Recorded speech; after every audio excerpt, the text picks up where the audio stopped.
ମା ଅଣ୍ଡା ତରକାରୀ ହବ କଣ? ଇଏ ଆଜି ପୁରା ହଲିଲାଣି ଡେରି ହେଇକି। ଅଣ୍ଡା ତରକାରୀ ସିଝିଲାଣି କି ନାଇଁ କେଜାଣି? ଅଣ୍ଡା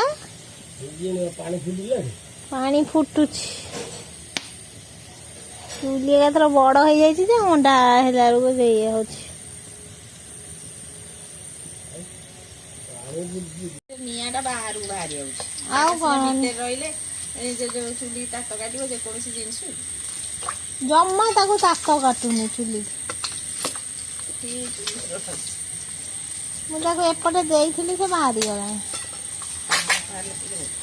ଫୁଟେଇଛି ଯେ ଫଟେଇ ଦେଇଛି ଅଣ୍ଡା। ମସଲା ହେଲେ ଠିକ କଷିକି ଆଣିକି ଆଗ ବଜାରରେ କଣ କରିବା? ତେଲ ପକେଇ ଦେଇଛୁ। ତେଲ ପକେଇ ଦେଇଛୁ।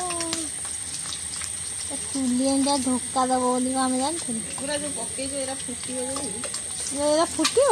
ଆଉ ପିଲାମାନେ ଦିନେ ଆମେ ସେ କରୁଥିଲେ ରୋଷେଇ କରୁଥିଲୁ ଏ ଗୋଟିକିଆ ନଡିଆ କିଏ ପୁରେଇ ଦେଇଛି ଫୁଟିଲା ମାନେ ଆଉ କହନା ନିଆଁ ପୁରା ସବୁ ବାହାରେ ଆସିଛି। ମାରିବାକୁ କିଏ ଥୋଇଛନ୍ତି କାହିଁକି? ମୁଁ ସେଇଆ କହିଲି ମୁଁ ଗୋଟିକିଆ ଯୋଉ ନଡିଆ ପକେଇ ମାରିବାକୁ ହେଇଥିଲା ମଣିଷକୁ ଇଏରେ ସକାଶେ ପୁରେଇକି ରଖିଥିଲା। ଅସ୍ତିଆ ବାଇଦ ଲୋକ। ଏଇ ଫୁଟିବ ମଣିଷ ମରିବ ଜାଣିଛୁ ତ? ନାଇଁ ମୁଁ ଜାଣିନି ସତ କଥା। ଆଉ ମୁଁ ଜାଣିଛି ବାଲାଇଟ ଫାଲାଇଟ ଗୁରା ଫୁଟେ। ଆଉ ନଡିଆ ଗୋଟିକିଆ ଫୁଟିବ ମାନେ ଆମେ କଣ କରୁ ଦୀପାବଳିରେ ବାଣ ସବୁ କଣ କରିଥିବୁ ଏରା ଫୁଟି ନଥିବ ନାଇକି ସବୁ ଡଷ୍ଟବିନ ଓଳେଇ ପକେଇ ଦେଇଥିବୁ। ସେ ଡଷ୍ଟବିନ ନିଆଁ ଲାଗିବ ଧୁମ୍ ନନଷ୍ଟପରେ। ଆଗରୁ ଡଷ୍ଟବିନ ଫଷ୍ଟବିନ ସବୁ ସଫା ପୁରା ଚିକ୍କଣ ସେ ଏରିଆ ଥିଲା। ଲୋକ ନାହାନ୍ତି ପାଦ ଛେତରେ ସବୁ କରୁନାହାନ୍ତି। ପଠାଣ ଗୁରା ଅଧିକ ରହିଲେ ଆଉ ଆଉ କଲୋନୀ ଆଗରୁ ବଢିଆ ନାଗୁଥିଲା। ଆଉ ସବୁ ଥିଲୁ ପିକନିକ ହବ ଏତିକି ବେଳୁ ଆମ ଶୋଇନଥିବେ ମିଟିଂ ବସିଥିବ ସେ ପିଣ୍ଡି ଉପରେ।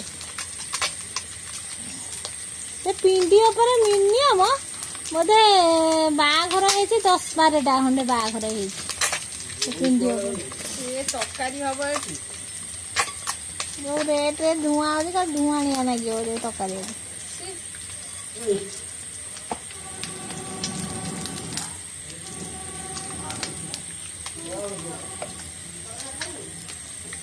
ରୁଆ ଏ ତ ବୋଉ ଆମର ଗୋଟେ ଚୁଲି କରିଛନ୍ତି ସେ କୋଉ ଆଡୁ ଜଳୁଛି। ଅଣ୍ଡାକୁ ତାତ କଲେ ଏତେବେଳେ ତରକାରୀ ହେଇସାରନ୍ତାଣି। ଏତିକି ହେଇସାରନ୍ତାଣି ତରକାରୀ। ଯେତିକି ଜାଳ ଜଳିଲାଣି ଅବାରେ ଚୁଲି ପଇଲା ହବନି। ଗୁରୁବାର ଯୋଉ କହୁଛନ୍ତି ପଡେ। ଗୁରୁବାରେ ଚୁଲି ପଡେ କେବଳ ଗୁରୁବାରେ ଆଉ କି ବାର ଗୋଟା ଅଛି ଶନିବାର ନା କଣ ଏମିତି ଗୋଟା କୋଉ ବାର ପଡେ। ଆଉ ଇଏ ଚୁଲି ମନ ଇଚ୍ଛା ପଡିଛି। ଆଉ ତାତ କୋଉଠି କାଟିଛି? ଆଉ ଯୋଉ ନଡିଆ ଗଛରେ ନଡିଆ ପଡିବ। ଯୋଉ ନଡିଆ ଗଛ ଯୋଉ ପଡେ ଗୁଣ୍ଡିଚାରେ ନଡିଆ ଗଛ ପଡିବ। ଗୁଣ୍ଡିଚାରେ ନଡିଆ ଗଛ ପଡିବ। ନଡିଆ କାନ୍ଦି ଯାକ ସବୁ ବାଉଙ୍ଗା ଉପରେ ରହିବ। ବାଉଙ୍ଗା ଉପରେ ରହିବ? ହଁ ଓହଳିକିନା ରହିବନି ଛିଣ୍ଡି ପଡିଲା ଭଳିଆ। ଅଲଗା ଦିନେ ନଡିଆ ଗଛ ପକା କାନ୍ଦି ସବୁ ତଳକୁ ଶୋଇବ। କାନ୍ଦି ଆଉ ନଡିଆ କାନ୍ଦି ସବୁ ତଳେ ଶୋଇଥାଏ। ମାନେ ତଳୁଆ ହେଇକି ଶୋଇବ। ସେ ନଡିଆ ଭଲ ହବନି? ଅଳ୍ପ ଦିନେ ଛିଣ୍ଡି ପଡିବ କଷି ମସି ଶୋଇଥାଏ। ଓହୋ ସବୁ ନିୟମ ଅଛି ନା। ଆଉ କଣ ପୁରୁଣା ପରମ୍ପରା କାହିଁ ଗୋଟେ ରହିଛି? ଗାଁରେ ରହିଲେ ଗାଁ ବିଷୟରେ ଜାଣିବ। ବାହାରେ ରହିଲେ କଣ ଜାଣିଛନ୍ତି? ଏ ଯାହା ପାଇବା ତା କରିଦବା ଏମିତିଆ ଲୋକଙ୍କର। ଆଉ ନିୟମ ଅଛି ନା ସବୁ। ଯାହା ପାଇଲେ ତା କରିଦେବେ। ଏଇଟା ତାନେ ଧୂଆଁ ବାହାରୁଛି ଲୋ ମା।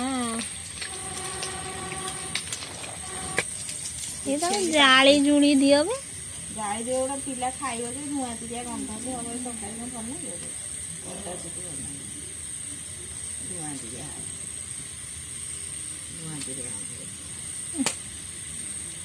ଖାଇବାକୁ ଯେ ଅଶାନ୍ତି ଏଇଟା।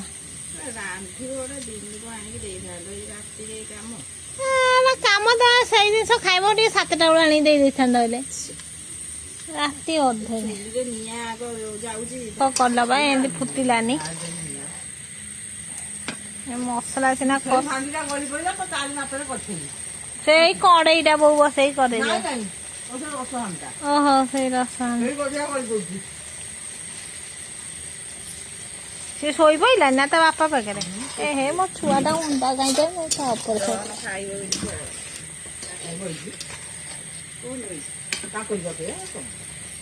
ଖାଇକି ଯିବ ରାତି 3ଟା ଆଜି ରହିଲା କାଲି ଯିବ। मला से 3टा रात उठा कौच जाए सांकर नई पठाक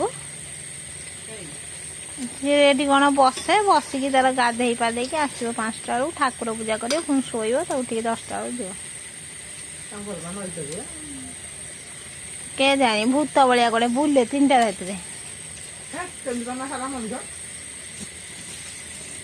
मला से केमी 3टा रात बुले मत लुह मु कौन सेपटे आसनी गोटा बण अंधार कि ना बेसी बड़ हाथ था केन्दुपाटना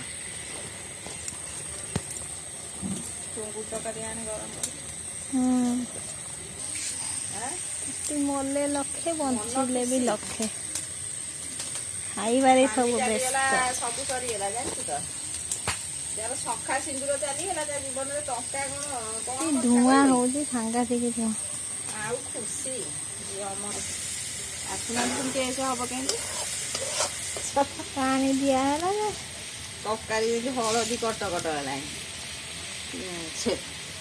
ने खाऊ अंडा खाऊ ना टमाटो सस पड़े कही टमाटो सस अच्छी आ नाई मु आन नथि से नदी आसी जो अंतार खाऊ नहीं से घर थोइछे अच्छी आउदी बेरे बाबा रे निया अंडा तरकारी हैला टेस्ट हेतला टिके उच्चा लुणिया हो जाइतला तादर टिके लेंबू चुपुड़ देके हम एडजस्ट करी खाई देलु किंतु टेस्ट ऊपर गला काचो हेतला मीठा तो आज असुविधा होला ए हम गुड्डू आसिले आउ आमे आराम से खाइलु गुड्डू हमरो खादु खाई देइतला गुड्डू हमरो खादु खाई देइतला आउ गुड्डू केमते खाई बडिके उपाय पचारो समस्त अच्छा हम गुड्डू गुड्डू केंदी खादु खादु करियो टिके दया करी कहबे हाउ देखिलो रोसईटा देख केमती हम रोसईटा हेतला प्रबल कष्ट रे आज रोसई चुली रे हेची से चुली रे केमिति कोन हेची सेटा मुझे जणा नाही मु बसिथली धुआं फुआ हेतला बोदे प्रबल जोर हेची आउडा काम कर मो हालिया हे जाई छै एटा देख गोटा केंती हे छै अवस्था गोटा आउ चैनल टाको सब्सक्राइब दे कर अंडा झोल डिम झोल सब झोल बेले बेले आसीओ देखियो लाइक करबेनी लाइक करो सब्सक्राइब करो हमें तो ओडिया आमे ओडिया जय ओडिशा।